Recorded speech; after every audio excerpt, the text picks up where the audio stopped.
Simon & Schuster Audio presents The Deal of a Lifetime, a novella by Fredrik Backman. Translated by Alice Menzies. Read by Santino Fontana.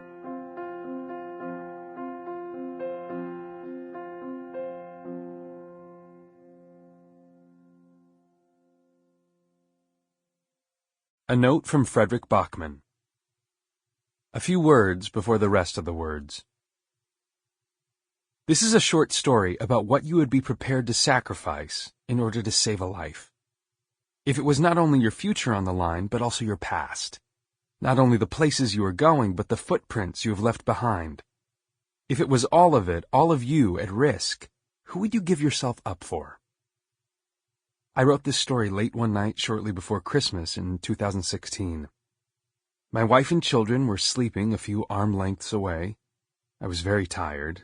It had been a long and strange year, and I had been thinking a lot about the choices families make. Every day, everywhere, we go down one road or another. We play around. We stay at home. We fall in love and fall asleep right next to each other. Eventually, we discover we need someone to sweep us off our feet to realize what time really is. So I tried to tell a story about that.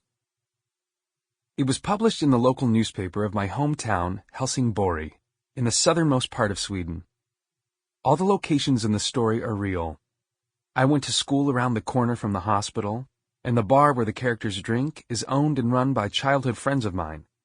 I've gotten very drunk there on several occasions. If you're ever around Helsingborg, I highly recommend it. I live 600 kilometers further north now in Stockholm with my family.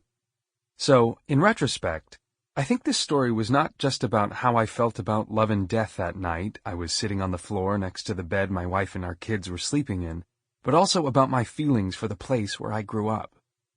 Maybe all people have that feeling deep down, that your hometown is something you can never really escape, but can never really go home to either. Because it's not home anymore. We're not trying to make peace with it, not with the streets and bricks of it, just with the person we were back then, and maybe forgive ourselves for everything we thought we would become and didn't. Maybe you will find this to be a strange story, I don't know.